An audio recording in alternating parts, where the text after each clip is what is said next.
सान्द्रनीलाम्बुदाभं जगन्निहितपाणिं मण्डनं मण्डनानां तरुणतुलसीमाला कंदरं कैञ्जनेत्रं सदयधवलहासं विठ्ठलं चिन्तयामि पाण्डुरङ्गा करो प्रथम पाण्डुरङ्गा करो प्रथम नमना करो दुसरे चरण संताचिया दुसरे चरण संताचिया त्यांच्या कृपादाने कथेचा विस्तार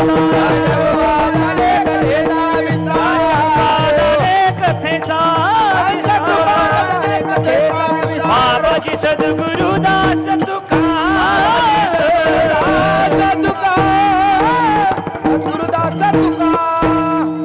कृपादाने कथेचा विस्तारू बाबाजी सद्गुरुदास तुका काय माझी वाणी मानेल संतासी रंजवू चित्तासी आपुलिया माझी वाणी तुझे वर्णे गुणनाम ऐसी दे प्रेम काही कळा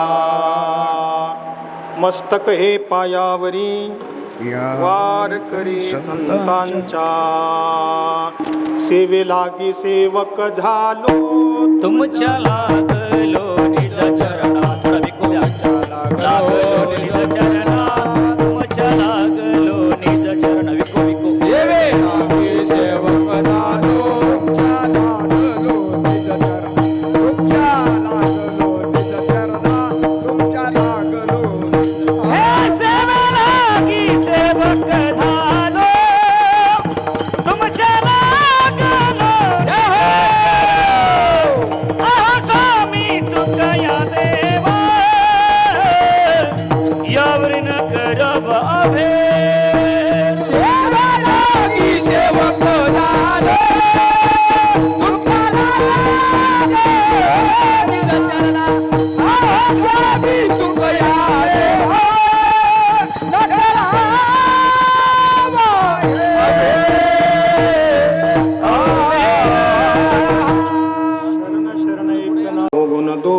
झालो दास पायांचा काय माझी वाणी मानेल संतासी रंजवू चित्तासी आपुलिया आत्मरूप गणेशो स्मरण सकळ विद्यांची अधिकरण तेची वंदो श्रीचरण श्री गुरूंचे जयांचे ने आठवे शब्दसृष्टी अंगवे सारस्वता गवे जिव्हेसी वक्तृत्व गोडपणी अमृता ते पारू मने रस होते ओळगणे अक्षरासी भावाचे अवतरण अवतरविते निज खून आता चढे संपूर्ण तत्वबोध श्री गुरुचे पाय जय हृदय घेऊ सो निठाय एवढे भाग्य होय उन्मेषासी ते नमस्कारोनी आता कृपा भांडवल सोडी बरी मती माझी पोतडी करी ज्ञान पद्य जोडे तोरा माते विठ्ठल विठ्ठल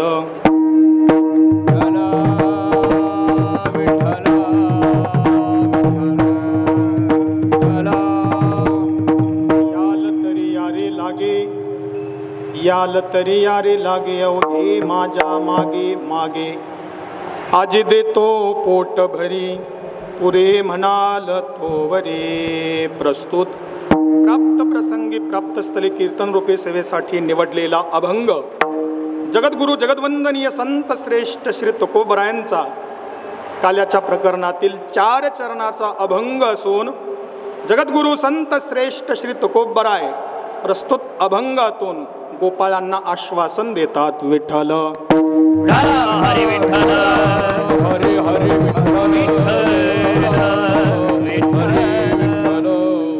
सेवेला प्रारंभ करण्यापूर्वी अल्पसा पर्यार अखिल कोटी ब्रह्मांड नायक भगवान पंढरीश पांडुरंग परमात्म्याच्या कृपेने साधू संतांच्या आशीर्वादाने पुण्य पर्व काळ अधिक मास ज्याचं वर्णन करतात अधिकस्य अधिकम फलम या पर्व काळामध्ये शांतीब्रह्म श्री संत एकनाथ महाराज यांच्या या पवित्र जलसमाधीने पुनीत पावन झालेल्या या क्षेत्रामध्ये अगदी जलप्रवाहिनी असणारी नित्य शुद्धचर्या ज्यांची आपल्याला 7 दिवस स्नान घडलं, अवगाहन आपण ज्या मातेमध्ये स्नान केलं, असं गोदावरी तटी हा चालत असलेला अखंड हरिनाम सप्ताह अगदी 7 दिवस कसे गेले नाही बरं का. आनंदामध्ये निमज्जन करत आहोत, अवगाहन करत आहोत.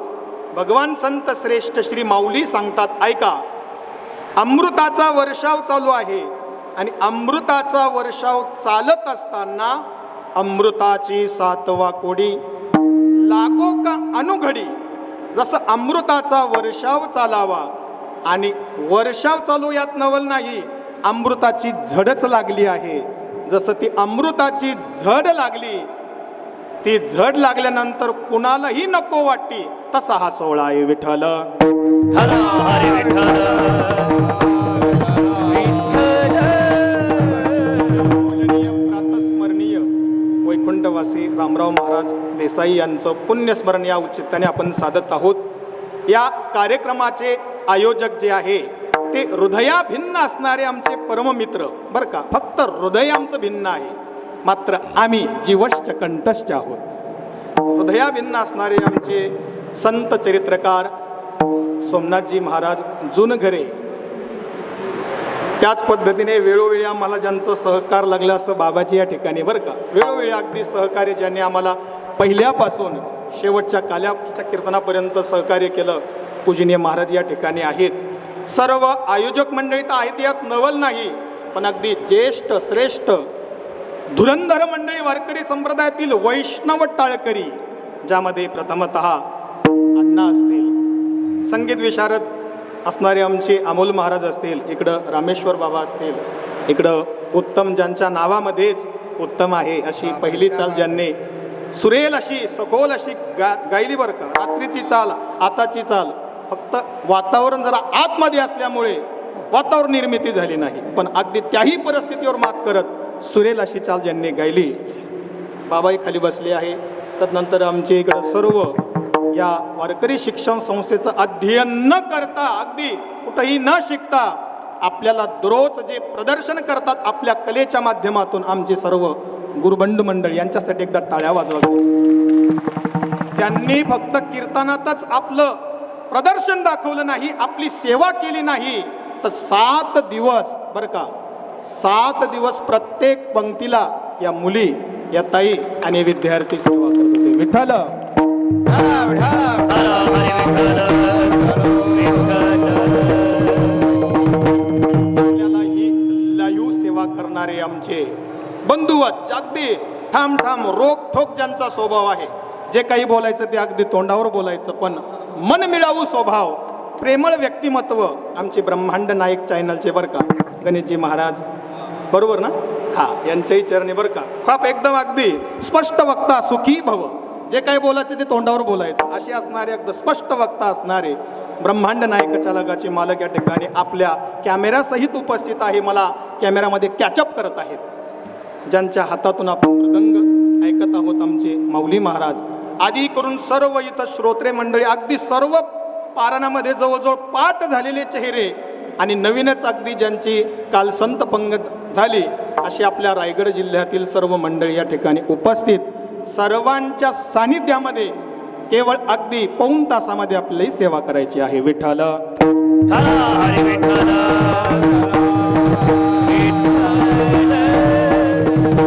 आयोजन नियोजन हे प्रत्येकाला जमेलच सांगता येत नाही. भगवान परमात्म्याची ती एक कला असते.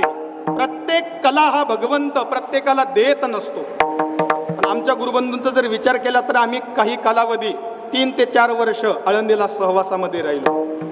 माणसाच्या बोलण्यामध्ये गोडवा असला पाहिजे, कारण माणसाची जीभ हे बोलणं हे त्या माणसाचं कर्तृत्व सिद्ध करते. मी बोलत नाही, ऐका, माऊली म्हणतात अगदी मानस जाणी जे बोले, झाड जाणी जे फुले, मानस जाणी जे बोले, भोगे केले जाणी जे पूर्वजन्मीचे. मनुष्याच्या बोलण्यावर मनुष्याचा स्वभाव कसा आहे हे तरी निदान आपल्याला कळलं पाहिजे. विठ्ठल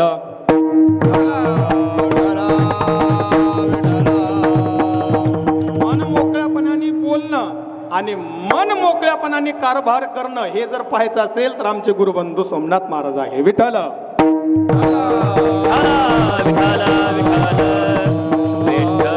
आणि बघा अन्नदात्यांच्याही सहकार्याने 2 दिवस पंगत झाली बघा. 2 दिवस कशाची? आमरसाची पंगत झाली. लोकांनी चुरू चुरू आमरस खाल्ला, यात नवल नाही. आजी देतो हा पोटभर खा म्हणले, खाऊन सुद्धा रस उरला होता बघा. विठ्ठल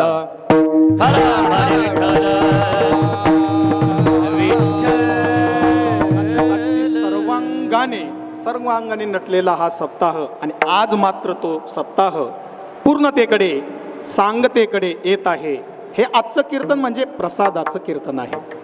काल्याचं कीर्तन म्हणजे भगवान पंढरीनाथ स्वतः किंवा शांतीब्रह्म नाथ महाराजांचे असणारे कुलगुरू किंवा नाथबाबांचे वंशज म्हणजे भानुदास महाराज स्वतः म्हणतात, भानुदास गीती गाता प्रसाद देतो पंढरीनाथ, प्रसाद देतो पंढरीनाथ, प्रसाद देतो पंढरीनाथ.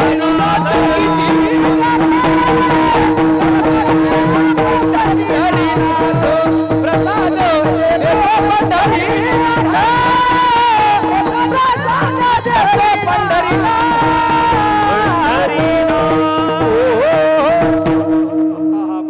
महाराजांना भगवान पंढरीश पांडुरंग प्रसाद देत आहे आणि तो प्रसाद आपल्याला सेवन करायचा आहे. मग कोणी म्हणलं की आला आणा आणा लवकर आणा, स्वयंपाक तयार आहे, वाढा आम्हाला ताट, तसा तो प्रसाद मिळत नसतो. मग तो प्रसाद सेवन करण्याची वारकरी संप्रदायाची काही प्रणाली आहे, काही नियम आहे की तो प्रसाद आता मला तुम्ही सांगा, लाह्या दूध दही आपल्या घरी मिळत नाही का?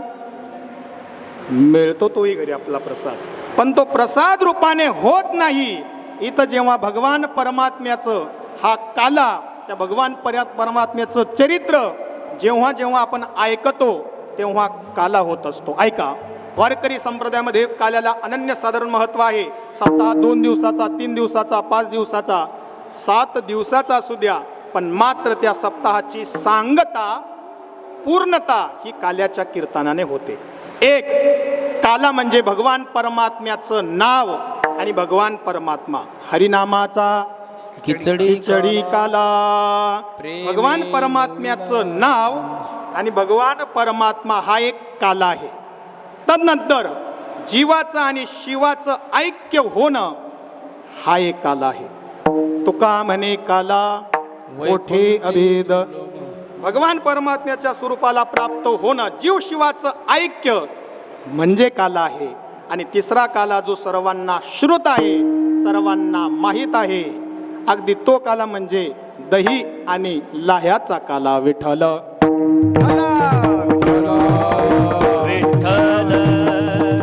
तोच काला बर का, तोच काला आपल्याला सेवन करायचा आहे.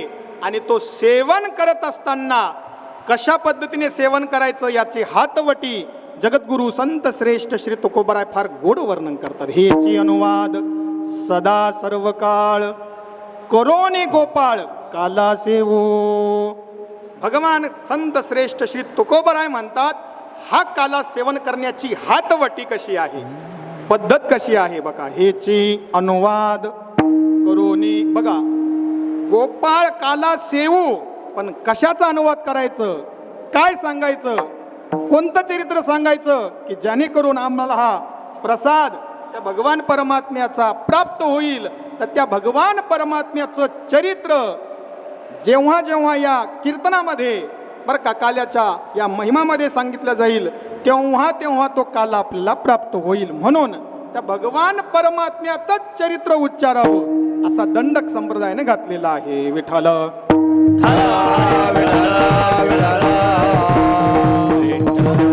परमात्म्याचं चरित्र सांगायचं. कोणत्या परमात्म्याचं चरित्र ते उच्चारावे, केले देवे गोकुळी, केले देवे गोकुळी, केले देवे गोकुळी. चरित्र ते उच्चारावे, केले देवे गोकुळे, केले देवे गोकुळे, केले देवे गोकुळे.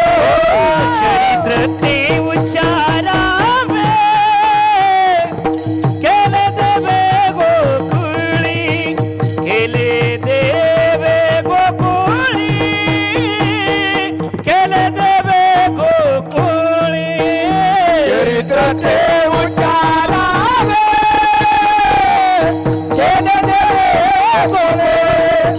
केले देवे गोकुळे केले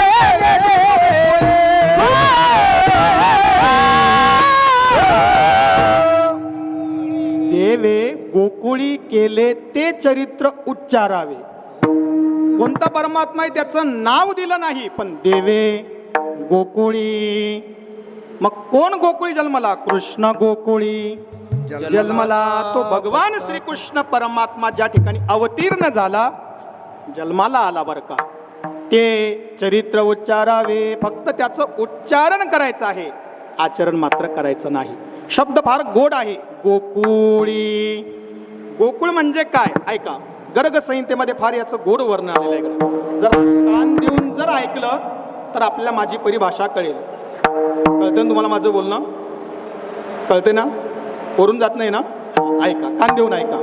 गोकुळी देवे चरित्र केले, मग ते चरित्र वर्णन करायचं. त्या गोकुळाचं वर्णन काय आहे? गर्ग संहितेमध्ये गर्गाचार्य फार गोड वर्णन करतात. गोकुळ.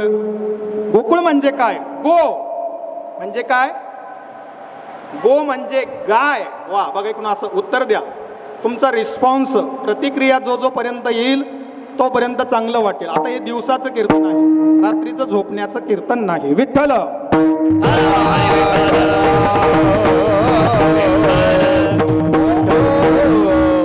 गो म्हणजे गाय आणि कुळ म्हणजे समूह.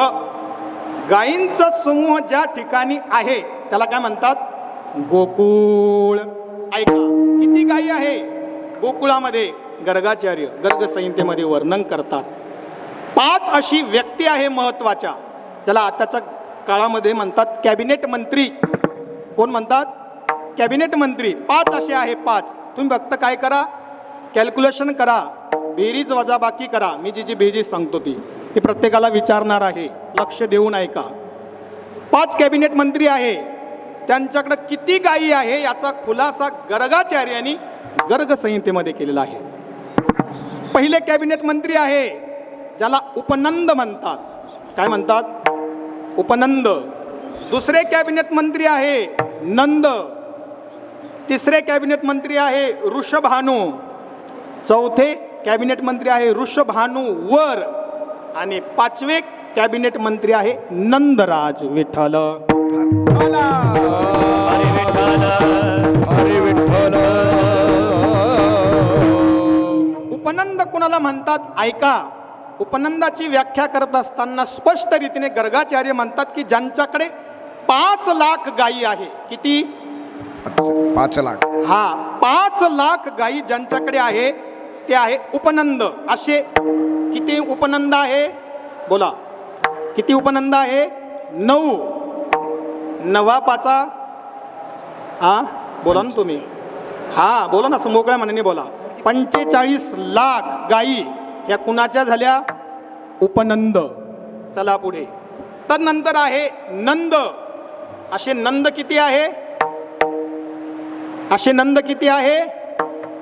9. ऐकताय ना तुम्ही? का 5? किती आहे उपनंद? नंद उपनंद आहे 9. तदनंतर आहे नंद, ते देखील किती आहे? माझ्याकडे लक्ष देऊन ऐका तुम्ही.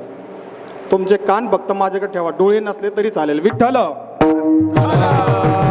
हरी विठ्ठल.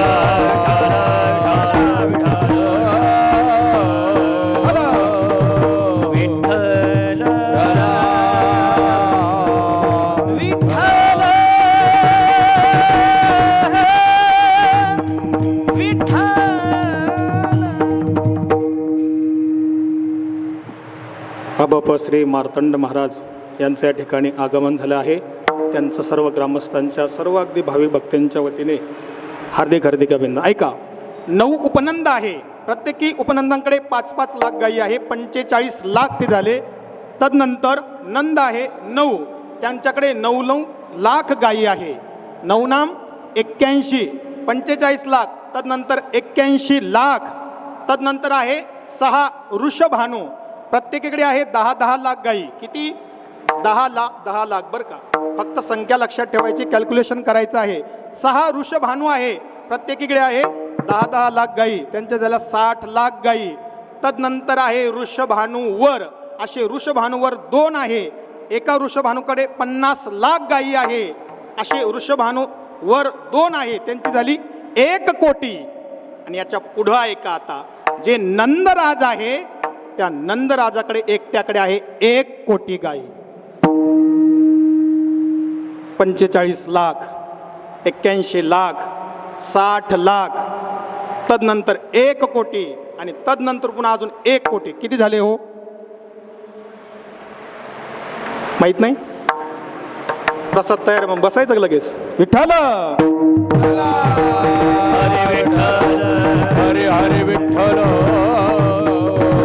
मला वाटतं तुमचं सगळ्यांचंच गणित कच्चं असलं पाहिजे. ऐका, 3 कोटी 86 लाख गायी कुठं आहे?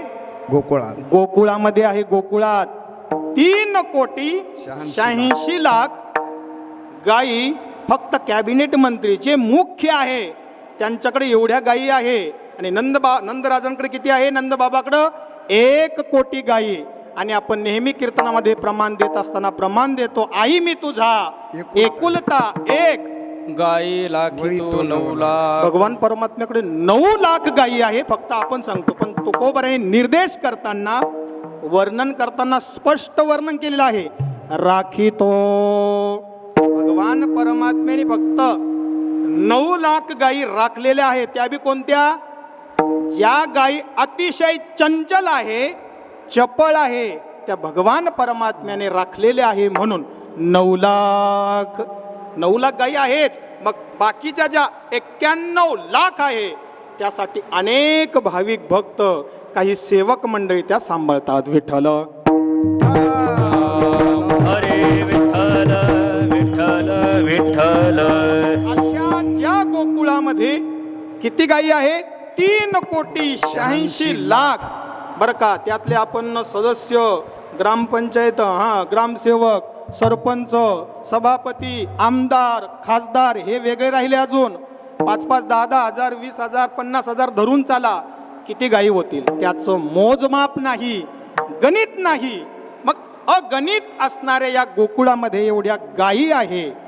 या भगवान परमात्म्याचं विस्तीर्ण रूपाने जर चरित्र पाहायचं असेल, 3 ठिकाणी या भगवान परमात्म्याचं चरित्र आहे. 1 गोकुळ, 2 मथुरा आणि 3 द्वारका. विठ्ठल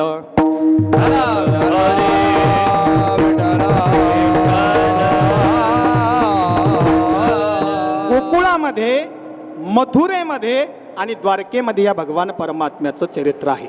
चरित्र ते उच्चारावे. कुठं कुठं चरित्र आहे पण त्या भगवान परमात्म्याचं? गोकुळामध्ये, मथुरेमध्ये आणि द्वारकेमध्ये. तसं संत वाङ्मयाचं चिंतन केलं तर या भगवान परमात्म्याचं चरित्र 3 ठिकाणी पाहता येतं. ऐका, 1 बाळक्रीडा, 2 गवळणी आणि 3 काल्याचे अभंग. या 3 पद्धतीने भगवान परमात्म्याचं चिंतन आणि चरित्र आपल्याला पाहता येतं. विठ्ठल हरी विठ्ठल, हरे हरे विठ्ठल. या भगवान परमात्म्याने 11.5 वर्ष, कान देऊन ऐका, या भगवान परमात्म्याने 11.5 वर्ष गोकुळामध्ये चरित्र केलं, लीला केली, अनेक प्रकारचे खेळ या भगवान परमात्म्याने खेळले. चला पुढं.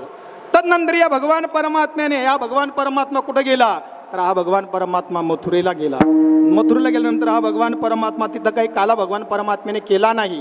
काला केवळ भगवान परमात्म्याने गोकुळातच केलेला आहे. कुठं गेला? गोकुळातच भगवान परमात्म्याने काला केलेला आहे. द्वारकेत केला नाही, मथुरेत केला नाही.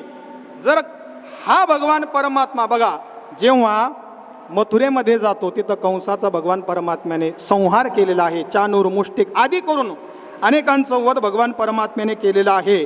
आणि हा भगवान परमात्मा जवळजवळ 13.5 वर्ष, किती? 13.5 वर्ष हा भगवान परमात्मा मथुरेमध्ये राहिलेला आहे. आणि तदनंतर मग जेव्हा या कंसाचा आदी करून सर्व राक्षसांचा भगवान परमात्म्याने संहार केला, संहार केल्यानंतर हा भगवान परमात्मा तिथं मथुरेमध्ये राहत असताना अनेक प्रकारचे दैत्य तिथं मातल्यानंतर उग्रसेनाची भगवान परमात्म्याने समजूत काढली की हा जो जरासंध आहे सारखा सारखा काय करत आहे, स्वाऱ्या करत आहे. मग स्वाऱ्या करत असताना याचा पीडा त्रास केवळ माझ्यामुळे होतो. आणि उग्रसेनाची भगवान परमात्म्याने समजूत काढली. समजूत काढल्यानंतर मग भगवान परमात्मा तिथून निघाले. कुठून? मथुरेतून निघाले. आणि भगवान परमात्मा मथुरेमधून निघाल्यानंतर भगवान परमात्मा द्वारकेला गेले. द्वारकेला गेल्यानंतर हा भगवान परमात्मा 100 वर्ष, किती? 100 वर्ष राज्य करतो. गड्यांनो, राजा किरे झाला 11.5 आणि 13.5 किती झाले काय माहित म्हणा आम्हाला. 25 आणि 100 125 वर्षाचं आयुष्य म्हणजे भगवान परमात्म्याचं आयुष्य आहे. विठ्ठल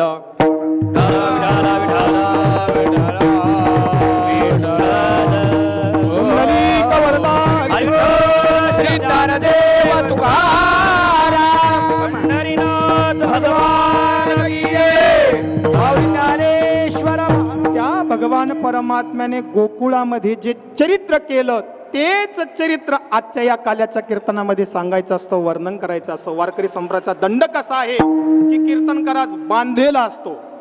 बांधलेला असतो म्हणजे उपरण्यानं नाही. काही जे वारकरी संप्रदायाचे नियम आहे, प्रणाली आहे, हातवटी आहे, दंडक आहे संप्रदायाचे, त्या दंडकाने नियमाने भगवान परमात्म्याच्या चरित्रानेच केवळ या सेवेचं बरं का आपल्याला औचित्य साधायचं असतं. म्हणून भगवान परमात्म्याने ते केलेलं जे चरित्र आहे ते गोकुळात केलेलं आहे. ऐका, भगवान परमात्म्याने जेव्हा आपल्या सवंगड्यांना पाहिल्यानंतर काही अगदी माझ्यासारखे असे काडीछाप पहिलवान होते, काही काहींच्या ढेऱ्याच पुढं आल्या, काही म्हणजे एवढे नव्हतं पुढं आल्या, ते लहान गोपाळ होते. अगदी कृश असणारे सर्व सवंगडी पाहिले आणि आपसामध्ये भगवान परमात्मा त्या सवंगड्यांना विचारू लागलो, का रे गोपाळांनो, तुम्हाला खायला मिळत नाही का? तुमच्या घरी एवढं 3,86,00,000 गायी आपल्या या एका गोकुळामध्ये आहे. मग एवढ्या गायी असताना किती दही आहे, तूप आहे, माखन आहे, वगैरे वगैरे एवढं लोणी आहे, मग तुम्हाला सेवन करायला मिळत नाही का? तेव्हा सर्व गोपाळ म्हणू लागले, देवा, एवढ्या गायी असताना, एवढं दही, दूध, तूप, लोणी असताना मात्र ते आमच्या पदरात पडत नाही, आम्हाला खायला मिळत नाही. याचं एकमेव कारण काय असेल तर ते सर्व काय होतं? निर्यात होतं. आउट ऑफ कंट्रीला ते जातं, बाहेर ते जातं. बाहेर म्हणजे कुठं जातं नेमकं? भगवान परमात्म्याला गोपाळ सांगू लागले, देवा, ते सर्व मथुरेला जातं. मथुरेला जातं. अरे जिथं आपले दैत्य आहे, राक्षस आहे, ते धष्ट पुष्ट होतात आणि पुन्हा आपल्यासाठी युद्धासाठी सज्ज होतात, तयार होतात. त्या दैत्यांकडे, राक्षसांकडे हे अजिबात जाता कामा नये. म्हणून भगवान परमात्म्याने त्याच्यावर बंदी आणली. कशावर? जे निर्यात चालू होती गोकुळातून मथुरेकडे, जे दही, दूध, तूप, लोणी जायचं, ते भगवान परमात्म्याने बंद केलं. पण काही गोष्टी कशा असतात माहिती आहे का? उगाच सरकारने नियम काढला म्हणून काढला, त्याचे अगदी हस्तक्षेप अनेक लोक करतात. मधले भ्रष्टाचारच करतात. किती काही मोठे भगवान परमात्म्यास अनेक एवढी योजना राबवून, जसं सरकार योजना राबवतं, पण मधले जे कारभारी आहे त्यांना खालून दिल्याशिवाय, खालून म्हणजे याच्या खालून दिल्याशिवाय ते कामच पुढे सरकवत नाही. विठ्ठल भगवान परमात्म्याने सक्ती आणूनही तरी देखील काही गोकुळवासी ते निर्यात करूच लागले. तेव्हा भगवान परमात्म्याने विचारलं, का रे गोपाळांनो, एवढं निर्यात मी बंद करत असताना देखील तुमच्यात काहीच फरक दिसत नाही, काहीच तुमच्यामध्ये बदल दिसत नाही, परिवर्तन दिसत नाही. तेव्हा गोपाळ म्हणू लागले, देवा, तुम्ही तर तो कादा दही, दूध, तूप, लोणी मिळत नाही का? मग एक काम करा, याल तरी यारे लागे, याल तरी यारे लागे, याल तरी यारे लागे, याल तरी यारे लागे, याल तरी यारे लागे,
गणेश महाराज तू माझ्या मनातले बोलला.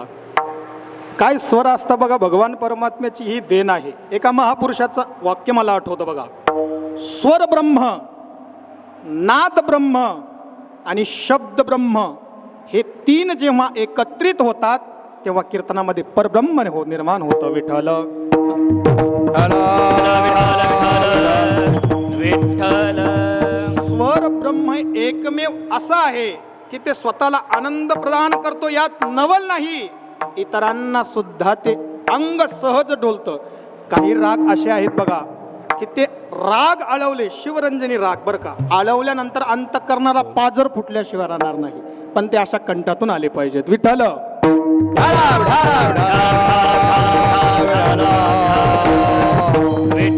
अभंगाच्या पहिल्या चरणामध्ये भगवान परमात्मा गोपाळांना म्हणून लागला, ठीक आहे तुम्हाला दही दूध तूप लोणी मिळत नाही ना, हे गोपाळांनो झोपू नका.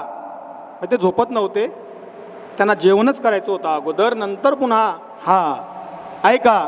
मग ते भगवान परमात्मा आश्वासन देऊ लागले, हे गोपाळांनो ऐका, तुम्हाला दूध दही तूप लोणी खायला मिळत नाही ना, तुम्ही माझ्या मागे या, याल तरी या रे लागे, माझ्या पाठीमागं तुम्ही या. लागे म्हणजे अगदी जवळ या, लागून या.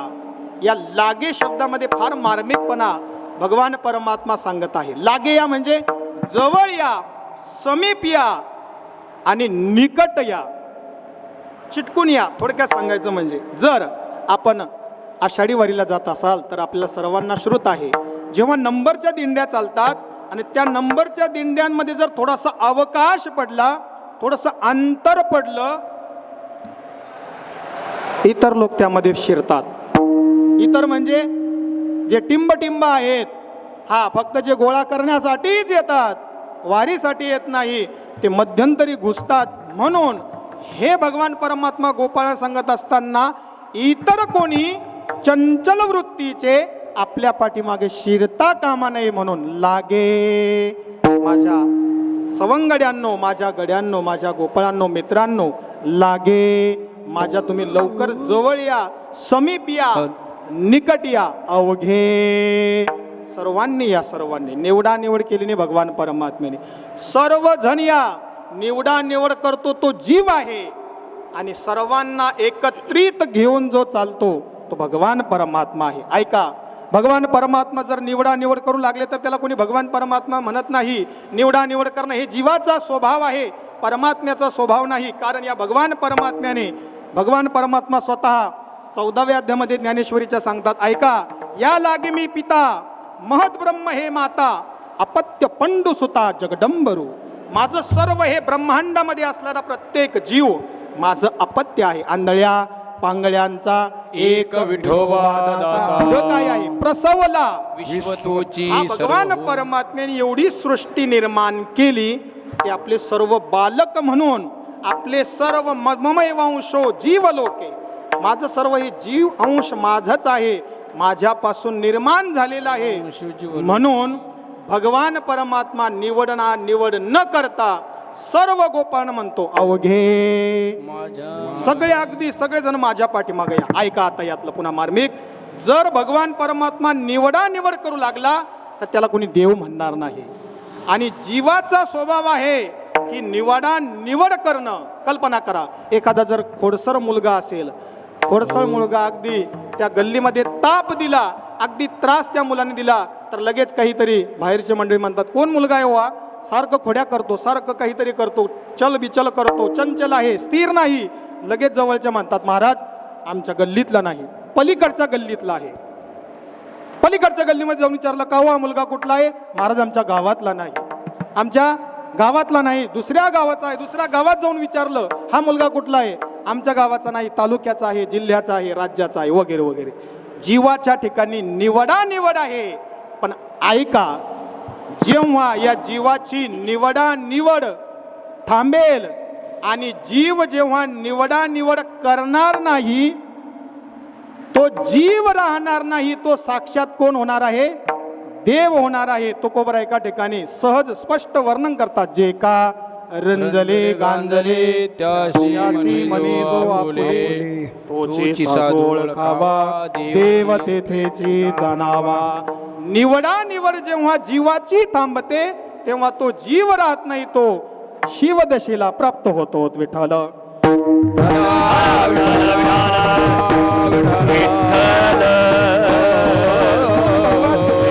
म्हणून भगवान परमात्मा म्हणताना याल तरी यारे लागे अवघे माझ्या मागे मागे, माझ्या माग या तुम्ही. भगवान परमात्म्याच्या माग गेलं पाहिजेत, संतांच्या माग गेलं पाहिजेत. बघा काही काही मंडळी फार हुशार असतात, चतुर असतात, शहाणे असतात, पण ऐका एक म्हण आपल्याला नेहमी माहीत आहे काय, अति शहाणा रिकामा. बरं का रिकामा असतो का, शहाणपण करायचं नाही बुवा. परमार्थामध्ये केवळ आणि केवळ संत भगवंत श्री गुरु यांच्याच पाठीमागं जायचं. त्यांनी जो मार्ग सांगितलेला आहे त्याच मार्गाने अवलंबन आपण करायचं आहे विठ्ठल.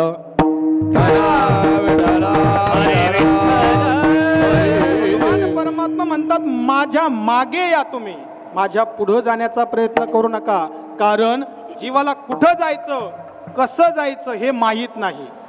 म्हणून भगवान परमात्मा त्या गोपाळांना त्या आपल्या माध्यमातून सांगतात, तुमच्या आमच्या माध्यमातून, हे जीवांनो माझ्या मागे या मागे या. जर जीवाला कळलं असतं मला कुठं जायचंय, शास्त्रकार फार गोड वर्णन करतात. कोहम कथमिदम जातम कोवा कर्तस्य जगतः. शास्त्रकार सांगतात मी कोण आहे, मी या जगामध्ये कसा आलो, या जगाचा कर्ता कोण आहे मी ऐसा कोण, करावा विचार मने ज्ञानेश्वर निवृत्तीचा. मी कोण आहे, या जगाचा कर्ता कोण आहे हे आपल्या जीवाला माहीत नसल्यामुळं कुठं जायचं कसं जायचं हे जीवाला कळत नाही. जर जीवाला कळलं असतं की कुठं जायचं कसं जायचं तर जीवाने तंबाखू खाल्ली नसती, जीवाने मांसाहार केला नसता, जीवाने सिगारेट ओढली नसती, जीवाने इथं सप्ताहामध्ये येऊन बिड्या फुकल्या नसत्या, जीवाने मद्यप्राशन केलं नसतं. कुठं जायचं कसं जायचं काय करायचं हे जीवाले माहीत नसल्यामुळे भगवान संत श्रेष्ठ श्री माऊली फार गोड वर्णन करतात. बघा, नायकावे ते ऐके न बोलावे ते भुंके.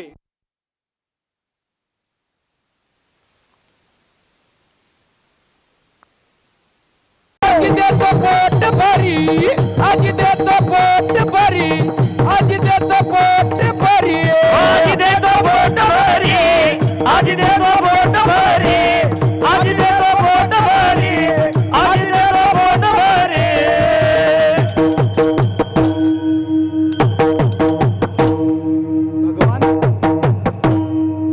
भगवान परमात्म्याला जेव्हा त्या तर्कवादी गोपाळांनी आपल्या सवंगड्याला सांगितलं अरे आपण याच्या पाठीमागं जाणार आहोत, पण एकदा विचारा याला हा भगवान परमात्मा देणार तरी काय आहेत, तेव्हा असं म्हटल्यानंतर भगवान परमात्मा त्या गोपाळांना म्हणू लागला ऐका गोपाळांनो, आजी देतो पोट भरी पुरे म्हणाल तोवरी. अरे मी तुम्हाला तुम्ही जोपर्यंत नको बस झाला आमरस बस झाला असं जोपर्यंत म्हणत नाही यात नवल नाही, तुम्हाला खाऊन पिऊन शिल्लक राहतो. म्हणून आजी देतो पोट भरी. किंवा पंक्तीमध्ये काय काय ठिकाणी काय होतं बघा, आमरसाची पंगत असेल किंवा एखादा मिष्टान्नाची पंगत असेल, पंक्तीमध्ये सर्व वारकरी बसले आणि बसल्यानंतर एक वाढ आता या पहिल्या पंक्तीला झाली आणि दुसरी वाढ ही योगायोगाने त्याच पंक्तीला झाली. लगेच दुसऱ्या पंक्तीला म्हणतात बघा ना त्या पंक्तीमध्ये दोनदा वाढ झाली, या पंक्तीमध्ये अजून एकदा सुद्धा वाढ झाली नाही.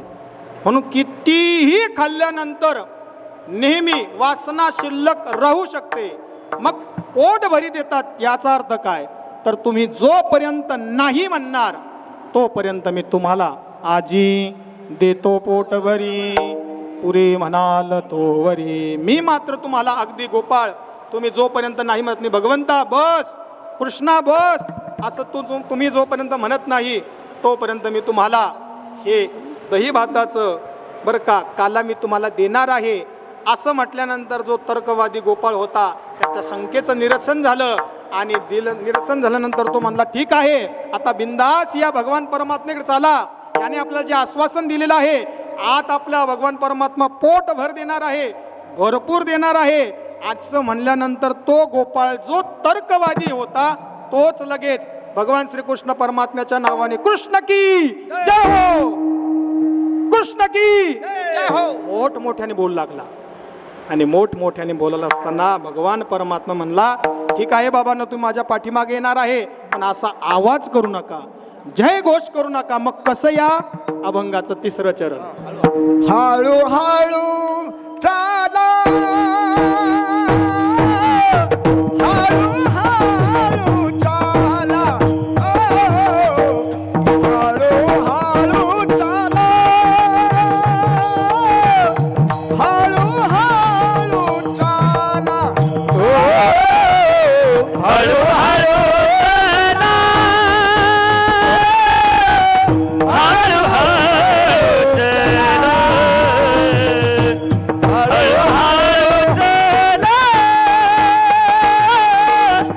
हळू हळू चला.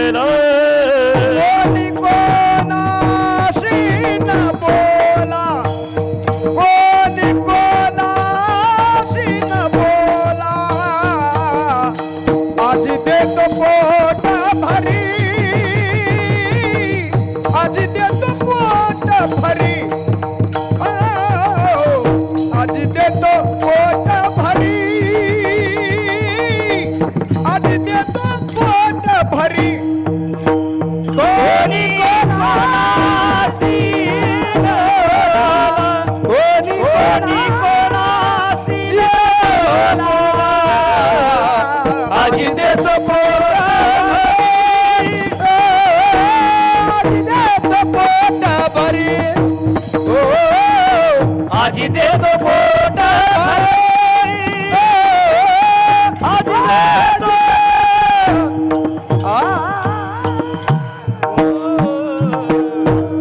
भगवान परमात्मा त्या गोपाळांना सांगू लागला, हळू हळू चला, कोणी कोणाशी न बोला, कोणी कोणाशी बोलू नका, सावकाश चला. कारण आपल्याला लोणी, तूप, दही, दूध खायला जायचं आहे ना. मग त्या अवस्थेमध्ये आपल्याला चालत असताना हळूहळू चला, कोणी कोणाशी न बोला. परमार्थाची साधना करताना कधीही आपल्या बुद्धीने करायची नाही. बुद्धीचे वैभव बरं का, स्वतःची अक्कल बुद्धी कधी लढवायची नाही. मग अगदी श्री गुरूंच्या माध्यमातून, भगवंताच्या माध्यमातून परमार्थाची वाटचाल करत असताना भगवान संत श्रेष्ठ श्री माऊली आणि तुकोबरायांचं प्रमाण अगदी एकच आहे बघा.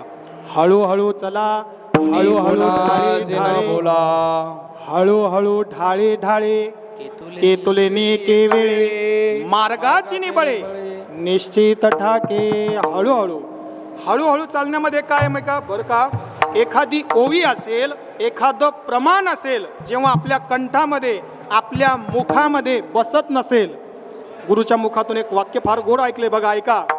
आपल्या कंठामध्ये, आपल्या मुखामध्ये एखादी ओवी, एखादं प्रमाण जर बसत नसेल, पाठ होत नसेल, तर हळूहळू त्या शब्दांना, जसं लहान नुकतंच जन्मलेलं जे बाळ आहे त्याच्याशी आई जशी अनन्य असते, तसं त्या शब्दाशी एक रूप होऊन, अनन्य होऊन, त्या शब्दांना गोंजारून ते शब्द आपल्या मुखामध्ये घेत असताना विनम्र भावाने नतमस्तक व्हावं, त्या शब्दांना हात जोडावे आणि आपल्या डोळ्यासमोर ते शब्द फिरले पाहिजेत, आले पाहिजेत. एकदा का ते डोळ्यासमोर आले की तेच शब्द आपल्या मुखामध्ये येत असतात.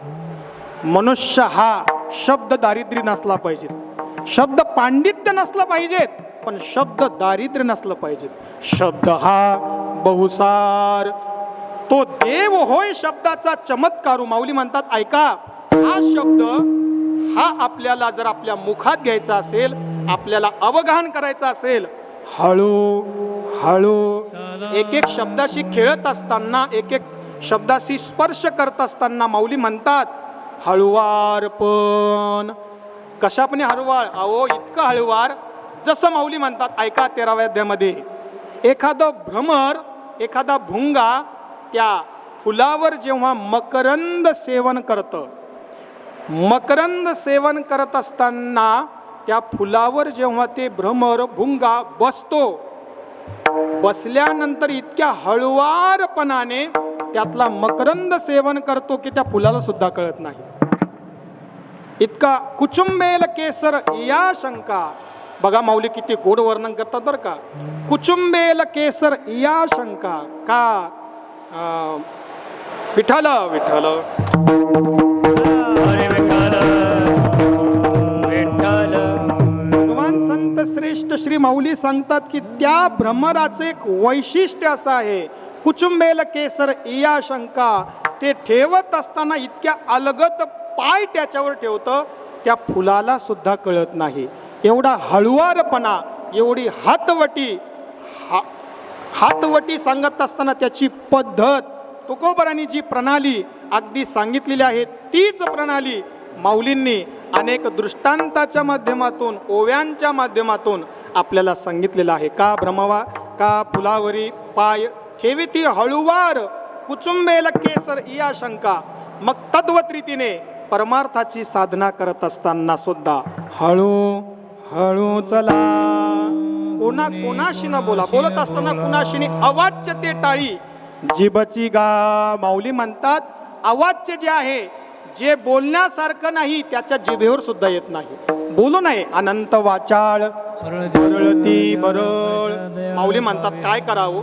माझ्या मुखाला काही काम नव्हतं, माझ्या वाचेला काहीच काम नव्हतं. माझं हे मुख आहे ना, बोलू लागलं पण रिकाम तोंड होतंय. म्हणून रिकामे तोंड. या मुखाला बोलण्याचं काहीच काम नव्हतं. माझं मुख रिकाम होतं. रिकाम. ऐका, एखादी रिकामी जागा भरायची असली ती लवकर भरता येते, पण तिथंच अगोदर जर खाडखुड करेल असेल तर ती भरता येत नाही जागा. ज्या मुखातून, रिकाम्या मुखातून जेव्हा भगवान संत श्रेष्ठ श्री माऊलींच्या मुखारविंदातून श्रीमद भगवद्गीतेचं ट्रान्सलेशन, भाषांतर होतं, त्या रिकाम्या असणाऱ्या मुखातून म्हणून रिकामे तोंड करू गेले बडबड. रिकामे असणाऱ्या तोंडातून बडबड बडबड बडबड असे शब्द बाहेर पडू लागले. पण त्यातून झालं काय की गीता ऐसे गोड आतुडले. श्रीमद भगवद्गीतेचं ट्रान्सलेशन झालं, भाषांतर झालं.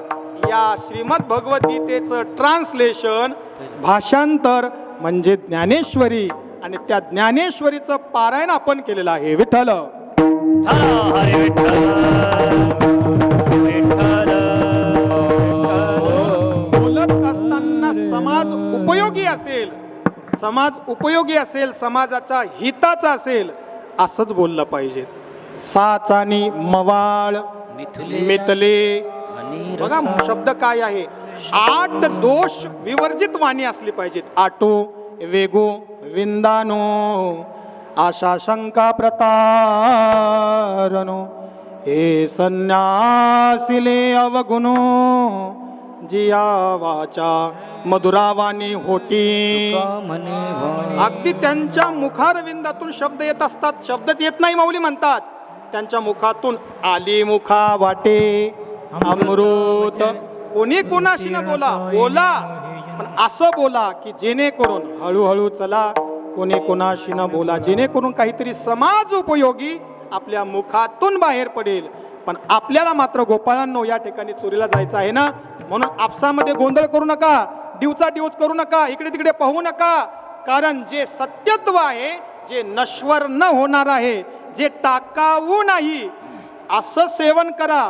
पण तुम्ही मात्र जर टाकाऊ सेवन करू लागलात, जे मी तुम्हाला तत्व देणार आहे ते तत्व टाकाऊ आहे आणि अटाकाऊ काय याचा खुलासा महाराज अभंगाच्या शेवटच्या तुका म्हणे सांडा गाठे. हा तुका म्हणे सांडा गाठे. तुका म्हणे सांडा घाटे. तुका म्हणे सांडा घाटे. तुका म्हणे सांडा घाटे. तुका म्हणे सांडा घाटे.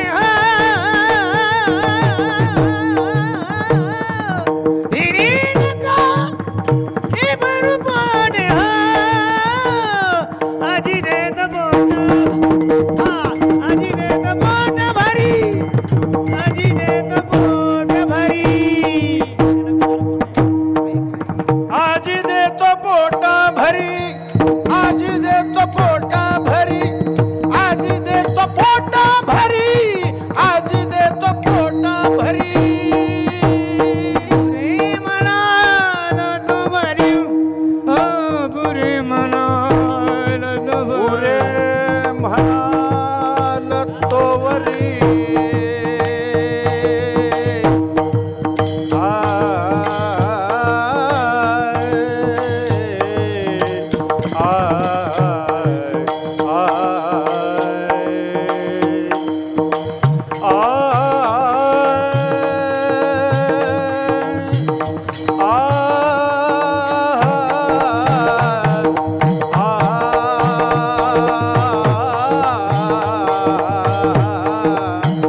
पुरे म्हणा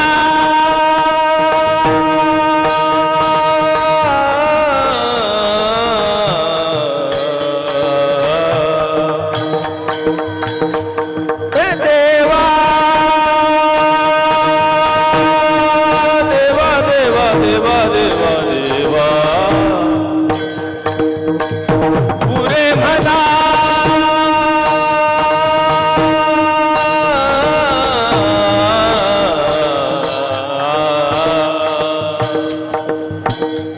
पुरे म्हणा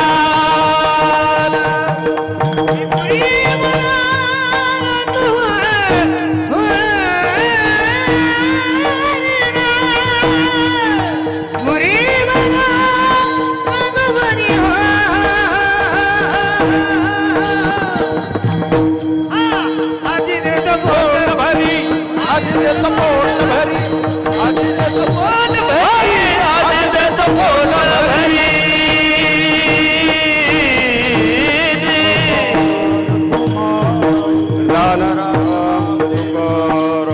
ईश्वर माऊली ज्ञानराज माऊली तुकाराम हा पार घुमाई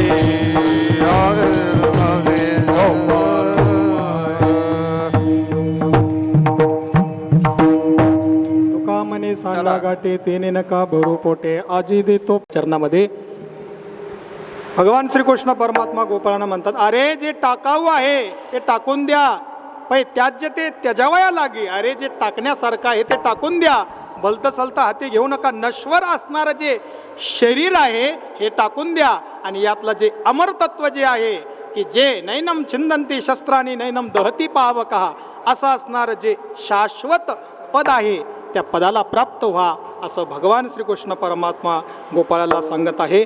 यथामते यथा अवकाश आपण या अभंगाचं जसं भगवान श्रीकृष्ण परमात्म्याने जसे आपल्याला बुद्धी दिली तसं आपण चिंतन केलेलं आहे. फक्त एक भगवान परमात्म्याची लीला सांगतो आणि थांबतो. विठ्ठल भगवान श्रीकृष्ण परमात्म्याने अनेक लीला केलेल्या आहे.